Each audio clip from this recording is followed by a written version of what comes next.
Episode 8. Before we speak about DNA, before we name the subconscious, we begin with the body, because understanding without embodiment is like reading a recipe and calling it a meal. Today is not a lecture, it is a practice.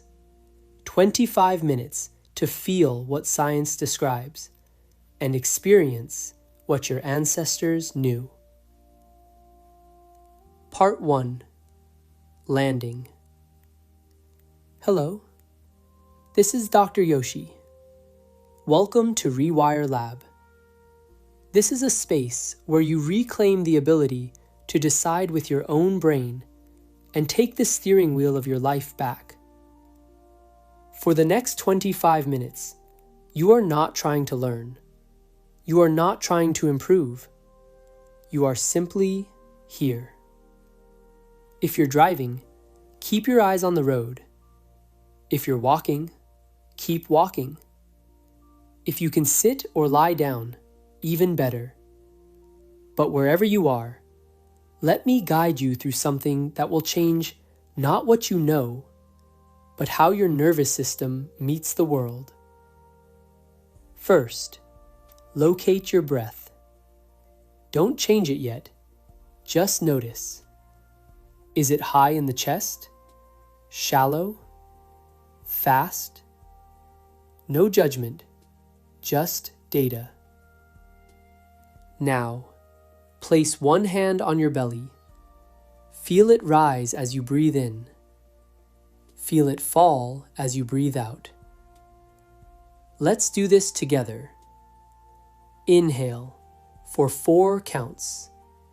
1, 2, 3, 4. Hold gently for 2 counts. Exhale for 6 counts. 1, 2, 3, 4, 5, 6. Again. Inhale. 1, 2, 3, 4. Hold. 1, 2. Exhale. 1, 2, 3, 4, 5, 6. One more time, on your own now. Longer exhale than inhale.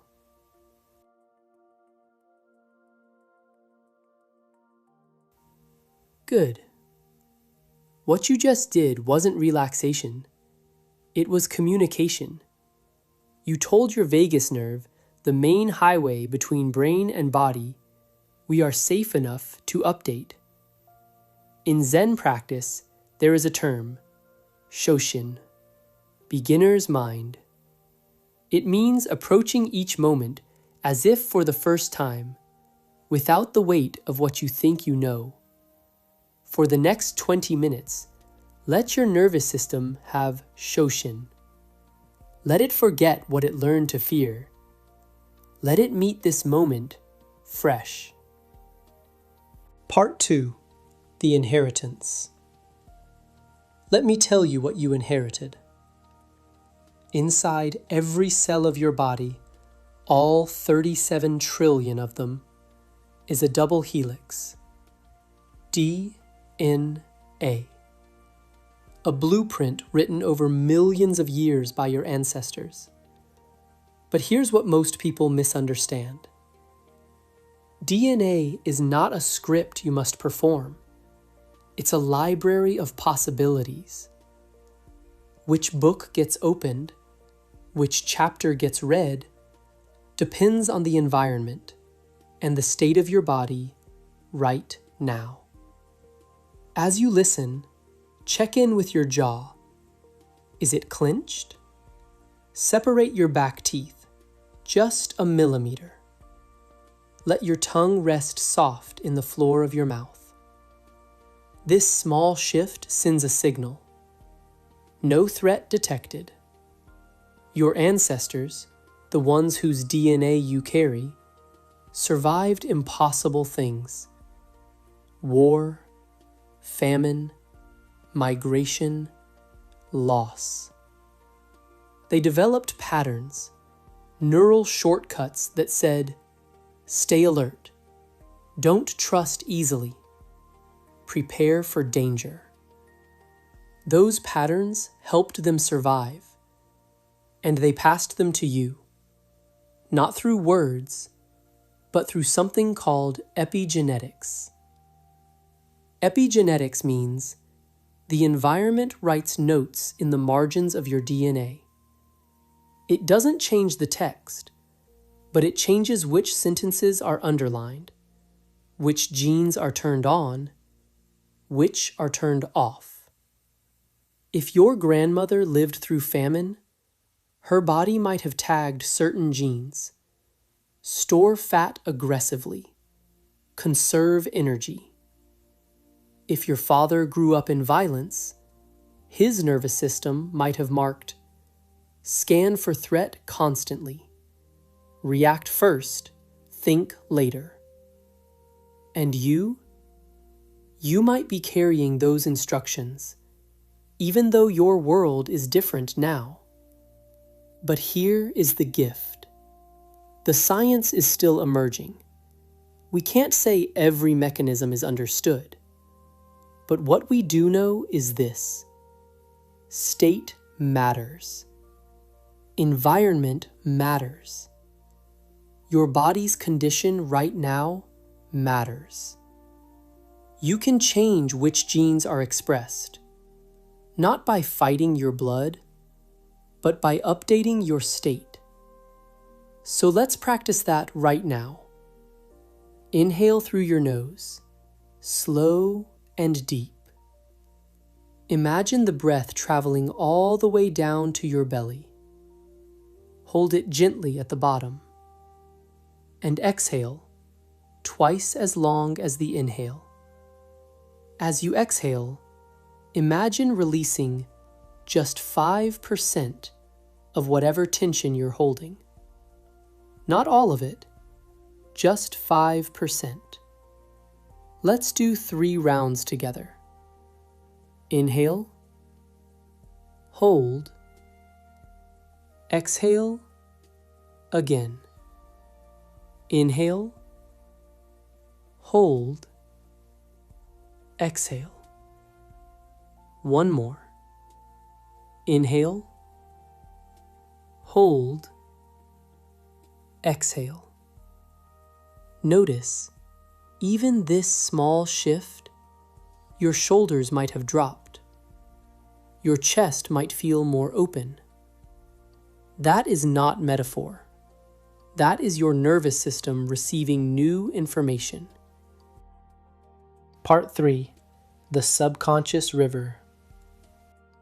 Most of what runs your life is not happening in conscious thought. Neuroscience estimates that somewhere around 95% of your mental activity is subconscious, automatic, pre-verbal, ancient. It's like a river flowing beneath the surface of your awareness. You don't see it, but it shapes everything. In Japanese culture, there is a concept from Bushido, the way of the warrior, called Mushin. Mu means no. Shin means mind. Mushin, mind without mind. It describes a state where action happens without interference from thought. The samurai trained for years so that in combat, the body would respond perfectly, without hesitation, without doubt, without conscious decision. Your subconscious is like that. It was trained, mostly in childhood, to respond automatically to certain situations. When you were young, your brain wasn't asking, "Who am I?" It was asking, "Am I safe?" And based on the answer it received, through touch, tone of voice, presence, absence, it built neural pathways. Staying quiet keeps me safe. Being useful earns love. Expressing anger leads to rejection. These weren't conscious decisions. They were survival adaptations. Fast, efficient, protective. And they're still running, right now, in your subconscious river. Let's meet that river. As you breathe, notice, is there a part of your body that feels tight? Your chest? Your throat? Your belly? Don't try to fix it. Just place your attention there, gently, like you're placing your hand on the shoulder of a child. Breathe into that space. Inhale, as if you're breathing directly into that tightness. Exhale, as if the breath is carrying just a little bit of that tension away. Again, inhale into the tightness. Exhale, releasing. One more time. Inhale. Exhale. That tightness, it's not your enemy. It's an old protector, a pattern that once kept you safe. But the world has changed. You have changed, and your nervous system is ready to update if you give it the signal. Part 4. State as the lever. In the wellness world, people talk about raising your frequency or shifting your vibration. Neuroscience has a different word for this: state. State is not a mood. It's not a feeling. It's a whole body configuration. Your breathing pattern, your heart rate variability, your muscle tone, your hormonal balance, the width of your visual attention. All of these factors determine which neural networks are online, and therefore, which version of reality your brain predicts. Same event, different state, completely different experience. Imagine you receive a text from your boss. Can we talk tomorrow? If your state is shallow breathing, tight chest, narrowed attention, your brain predicts threat. I'm in trouble. I'm going to lose my job. But if your state is deep breathing, relaxed shoulders, wide visual field, the same text might be interpreted as probably routine, maybe even an opportunity. Same words, different nervous system, different reality. This is why insight alone doesn't change behavior.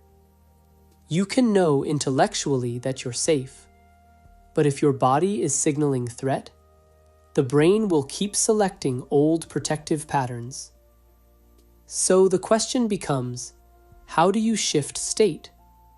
Not through willpower, not through forcing, through tiny body-based adjustments. Let's practice. Right now, wherever you are, notice your visual field. Are you staring at one point? If so, soften your gaze. Let your peripheral vision come online. Don't focus on anything, just let the edges in. This tells your brain, no immediate threat. The world is wide. I have safe space. Now, drop your shoulders. Not dramatically, just 1 or 2 millimeters. Soften your belly. Let it be soft, not held, not armored. And breathe. Long exhale. Inhale for 4. Exhale for 6. Again.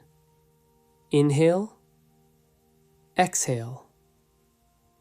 What you just did may seem insignificant to your thinking mind, but to your autonomic nervous system, the part that governs threat response, it's everything. You signaled, we have capacity. We have room. Updating is safe. This, not effort, not motivation, is how rewiring happens. Part 5. Integration. In Zen, there is a practice called Zazen, seated meditation. The instruction is simple. Sit, breathe, return. When the mind wanders, and it will, you don't fight it. You simply notice and return to the breath. This is not passivity. It's retraining. Every time you return, you strengthen the neural pathway that says, I can choose where my attention goes. The same is true for state. You will slip back into old patterns, tension, shallow breathing, narrow focus. That's not failure. That's human. The practice is simply this: notice and return. So let's close the way we began, with breath. One final round. Inhale deeply through your nose. Hold it gently. And exhale long, like you're fogging a mirror. Thank you for practicing with me today. You didn't just listen to ideas. You gave your nervous system new data. That alone is enough. Remember, you inherit tendencies, not fate. Your subconscious is not your enemy. It's an old protector, waiting for new instructions. And the smallest lever, the one you can use right now, today, in this moment, is state. A longer exhale, softer shoulders, wider vision, millimeters, not mountains. This was Dr. Yoshi. Until next time, rewire the brain, change your life.